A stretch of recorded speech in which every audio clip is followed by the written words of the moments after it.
All right, so Mr. Chuck Hanson, Brown County, Minnesota Attorney's Office, just as I promised, I have a video with the emails.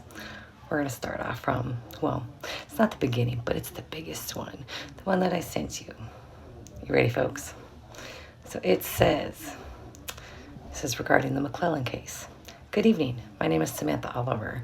I am the mother of Kay, the woman who has been calling and emailing regularly since September seeking updates on my child's case and advocating for their justice in order to keep it in the light of your office so that it doesn't magically disappear or wind up at the bottom of a long-lost, forgotten drawer because their disclosures simply aren't fresh enough, aka reporting horrific abuse that they endured years ago and was finally ready to fully disclose on August 6, 2024 at the Child Advocacy Center in Mankato, Minnesota during a 2-hour interview.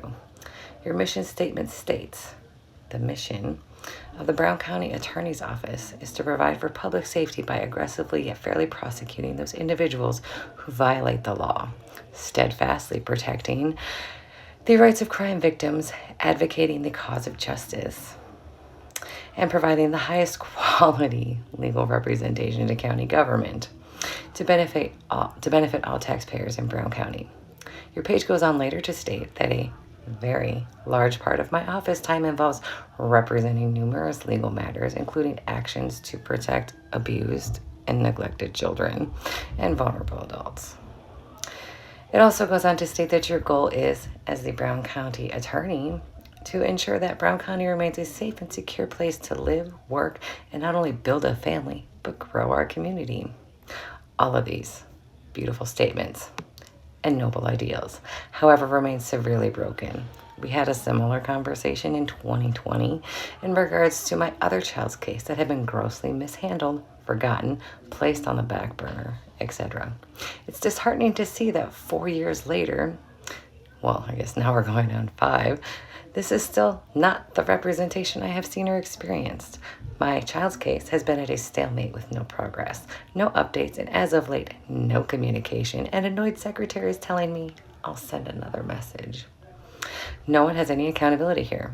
No one is willing to stand by this mission statement and goal in its truest and simplest context. It has been insinuated that since the perpetrator, Mr. M, has no contact and there's a 50-year order for protection in this case, it doesn't deserve prompt and timely attention, thusly implying that my child's trauma doesn't matter.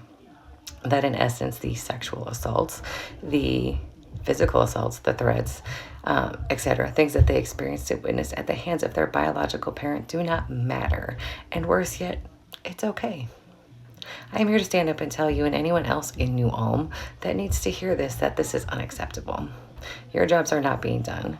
You are not holding people accountable. You are not protecting your community.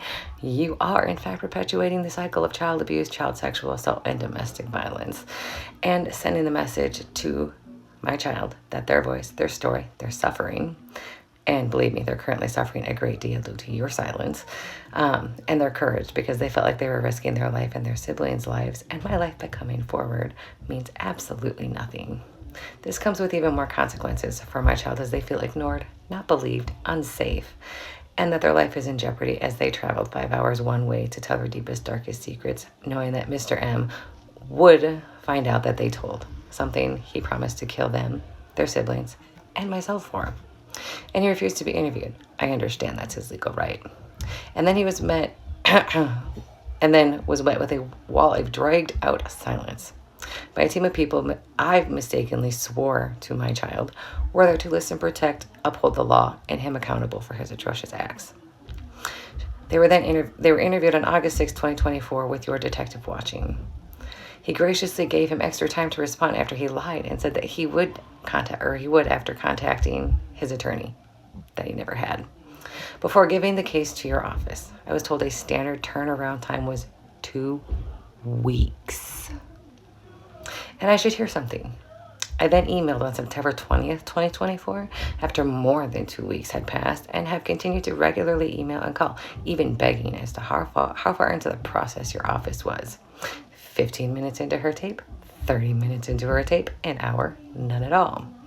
I was told messages were sent to you, and no response was ever given. Then I stopped getting any sort of response. And when I called to point that out and complain because my child is now suffering the emotional turmoil and ramifications from it, I finally got an email that simply stated I would get an email when a decision was made. This is not good enough. Please tell me if you would like to look this tormented child in the eyes and tell them that yourself, or their therapist, who are also asking why we haven't gotten a decision or a response. Please convince them that their life matters.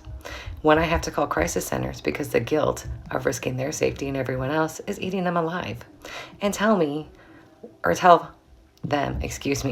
whether your silence does or does not mean that they deserved what happened to them, because that's exactly what they think. I implore you to please stop looking the other way. Stand behind your mission statement and goal and stop sweeping them under the rug. Stop silencing my child. They deserve justice. At 14, their recollections, their voice, right down to what they were wearing at times, and blurting out to doctors how they can go ahead and give them enemas for gastroparesis because their bio parent already assaulted them there, combined with the domestic violence knowledge that this perpetrator's history and previous conviction is your smoking gun. Give it a chance to fire. This child has more gumption and bravery than most men, certainly more than this perpetrator will ever have, and they're begging for a new mom to hear them. Given the horrors my child had to endure and has had to relive on a nearly daily basis through memories, flashbacks, and triggers, I thought the least I could do, the best I could do, would be to reach out to you directly, on the slim hope that your mission statement, goal, and previous conversations with the other convicted case would be honored. I want to make sure we aren't being passed aside and forgotten again, because my child deserves justice. My child wants to know why no one from New Ulm will listen to them, let them talk, or act on the hell that they went through. I'm sorry, but him not having access to them and a 50-year order for protection is not holding him accountable for sexually assaulting my child, sexually assaulting their siblings in their presence, physically abusing them, threatening to kill them, etc. It's also,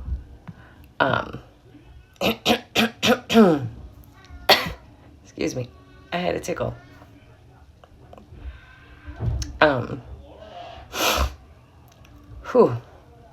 Anyway, it's also not a safety guarantee. This is but a brief description as to why I regularly reach out to your office to see where my child's case stands, to remind you that we are still here, that they are still here, that my child is still waiting for justice.